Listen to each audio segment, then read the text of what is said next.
Frith Guild is doing stuff about it as well. And this is where we go into chapter 52, Zaxis' final fight. I don't know if I said that right. Please, I apologize if I offended somebody.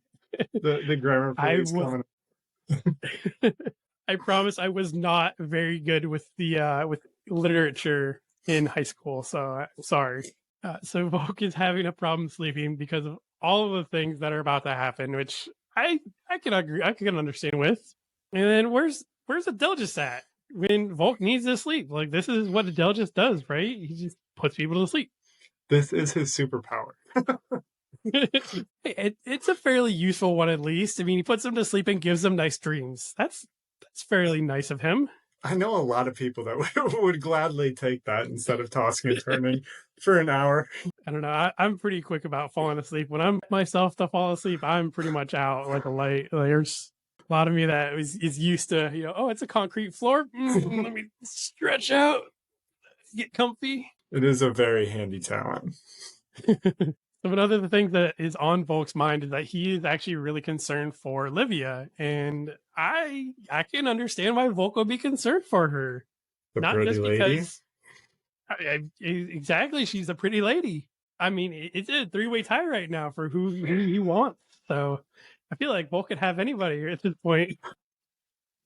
The Queen and the Steelthorn Inquisitors Guild were informed and are on high alert of this. Thanks to Volke and Zelfrey getting this information to them.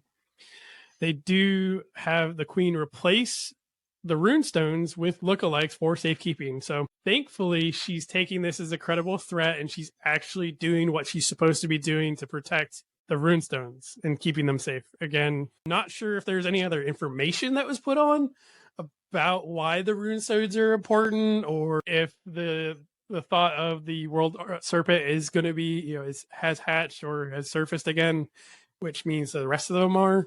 But again, good for her for actually listening to a credible threat. We ain't being like Nicholas Cage trying to steal the Declaration of Independence here, okay? So we find out that here 4 mystical creatures are immune to Nullstone.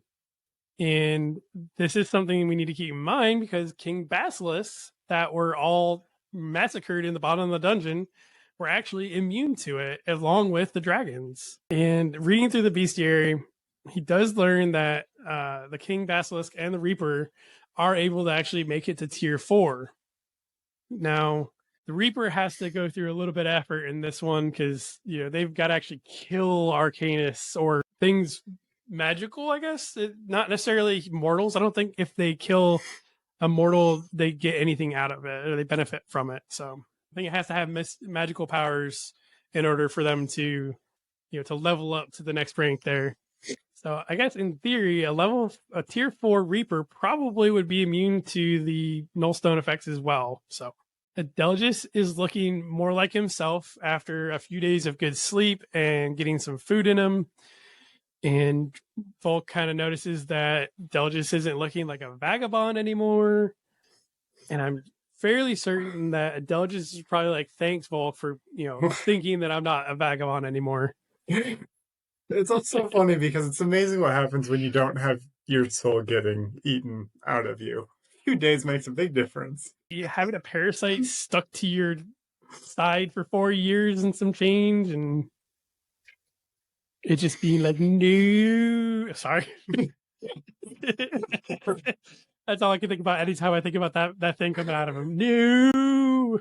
So they make their way to the tournament Coliseum, and everybody's turning up for this. This is the last fight, and the winner of the tournament actually is going to have a private supper with the Queen in the castle.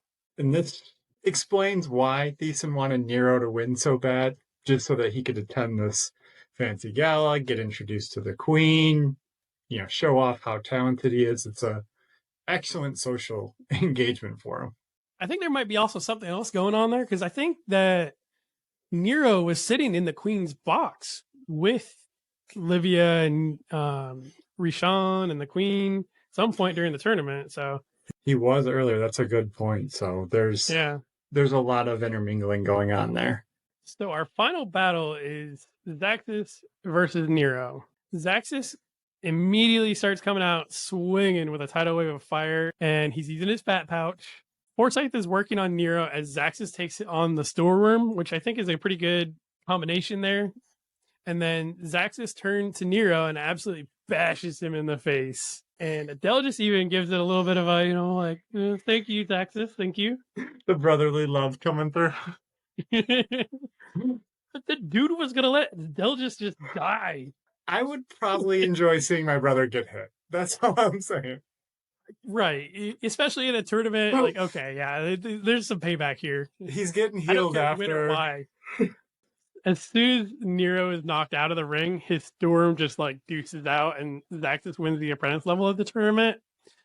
And I want to say that I was really shocked that the storm just was like, yeah, deuces, he's out, I'm out. Like there's no coming back after that. Yeah, it's very strange because Niro was not painted as a good fighter, and it was supposed to be that his Eldrin was so strong. So you'd think the Starworm would try and at least put up a fight. Maybe you can knock one of them out, get lucky, and then you have a chance. But Zaxis with the win. I mean, obviously, not trying to take anything away from Zaxis, because dang well it wouldn't matter what we said. Zaxis's head is just through the I don't think he could fit in the Coliseum right now with how big his head is.